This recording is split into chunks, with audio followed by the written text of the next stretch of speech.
We're going to move along and introduce our next panel member, a young lady by the name of Loew. Hello. Laura is a certified tobacco treatment specialist and also president of a company called Smash the Ash. That explains it all. Laura, explain to us what a certified tobacco treatment specialist is. Well, thanks for having me, Frank. A certified tobacco treatment specialist is a professional who works with others to help them quit smoking. It's a relatively new certification, and you'll find what we call TTSs employed in a large variety of places. You could have someone working for a hospital, a physician office, perhaps in a long-term care center, at a health department. My practice, I work all in workplaces, so I actually go into companies and help employees quit on the job. And your certification came from where? My certification is from Mayo Clinic in Rochester, Minnesota. And Mayo really has the premier program in the country for training others to help people quit smoking. So it's a wonderful program. So you went up to Mayo Clinic for that? I did, that? yes. It was a great experience. That's an impressive certification, yes. And one of the real great treatment centers in this country. Yes, Mayo has really pioneered quite a bit with tobacco treatment, i.e. helping folks quit smoking. Yeah, yeah. So you keep a busy, active job doing what you do, and I was going to say, you pretty well explain what a tobacco treatment specialist does. Yes, I think back in the day, folks felt that they just could quit smoking cold turkey on their own, and some folks can still do that, but it's important to know now that there are a lot of resources and additional helps that are out there for people who want to quit. Yeah, yeah. Well, you know, I quit smoking, as I mentioned, in 1963. Yes, I'd like to hear more about that. Well, I thought that it would maybe people could relate to it. Mm-hmm. I had 2 young children. This was before the Surgeon General. And somebody put somebody at lunch with me who talked about a new way to quit smoking. And like a lot of people, a lot of them are out there right now saying, you know, I'm kind of on the fence. I'd like to quit, but... And I was there. And after I listened to it, I decided, I'm going to give this thing a try. I made sure my wife knew about it, and she backed me, of course. And this treatment was not cold turkey, but it didn't involve someone like yourself. Quite frankly, in 1963, there were no people like you. But in essence, without going into all the detail, it took about 3.5, 4 weeks to quit. I first quit using the cigarette I always smoked. Okay. Then I went for a week with the cigarette was very close to what I smoked. Then I went a week with a cigarette that was totally different. So I'm getting away from what I was used to. And the last week, just leading up to Saturday, August 9th, 1963, you remember those dates? Yes, you do. I was giving up mentholated cigarettes, which were terrible. But you know, that's how I quit. The real way that I quit, though, was what I did after. And you know, I told you about this, but I decided I would tell the world, everybody, even people I didn't know, that I'd quit smoking.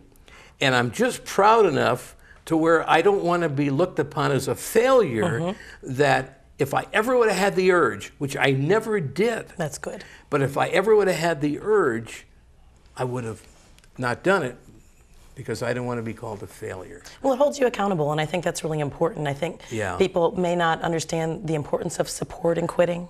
And that's what you had invoked with telling people. The most important achievement of my life. Now, enough about me. Tell me about how in your activities you work with people, because we just showed people a very entertaining film about a message that you really need to quit, you should. Yes. But it's not the kind that really boots them in the back. And we're not looking to boot people in the back. We want to help them do something that's good for them. And I know that's where you come into play. Absolutely. I think, first of all, Frank, it's a mindset. I think people have to want to quit, but I also think that most smokers do want to quit deep down. They may have tried before, they may not have been successful. And sometimes it's a downward spiral where people feel that they've tried, they maybe don't make it, they lose confidence, they're not sure if they should try again. So what's important to take away from our discussion is that there is no better time than now to quit smoking. There are many, many resources and medications that can help people that we didn't have a few years ago.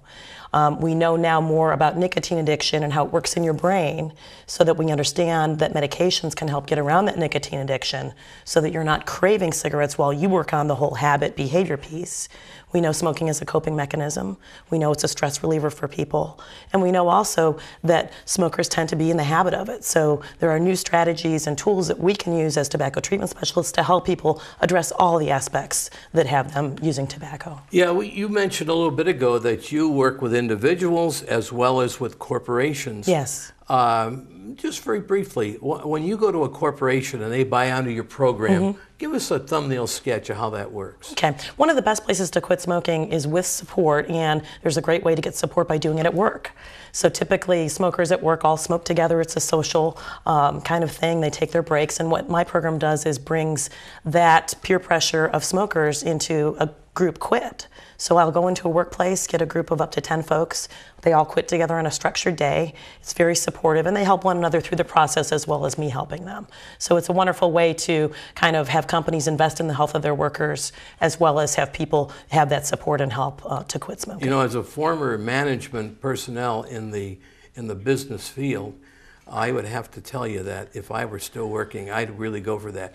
Briefly tell us then about how you do it with individuals. Okay, individuals, it's somewhat the same. You know, I think a quit plan has to be tailored to people. So we have to look at if medication is appropriate, what support structures they have, get their physician involved. We have to look at what smoking is doing for them so they can figure out how to get around it. Maybe what they've tried before that hasn't worked that we can learn from. Because each time you do it, you learn a little bit more each time you try to quit. And so, you know, a lot of studies say you have to try multiple times to quit. That's true for some individuals. I've worked with a lot of folks who've tried 8, 10, 12 times before they actually quit for good. But it can be done. And there is hope. And it doesn't have to be a negative process. I'd love, you know, folks watching this to take away the fact that it can be positive, it can be supportive. You know, it doesn't have to be a grueling negative process that's not achievable. It actually can be done for most people. You know, one of the things that you said, and things jump out at me as you talk about it, I had a brother, I still have a brother, who quit about 5 times in his life before he quit for good. Okay, very typical. And you talk about family support. He has a son bigger than he is, and I know that many times he would just pound his dad in the arm because he had a cigarette in his hand. Yeah. But that's motivation, you know. And but people do try to quit, and then they're not successful. You hate to see them give up. Is there some way that you, as a treatment specialist, can help them to pick up the ball and try again rather than just figure, I can't do it, move on?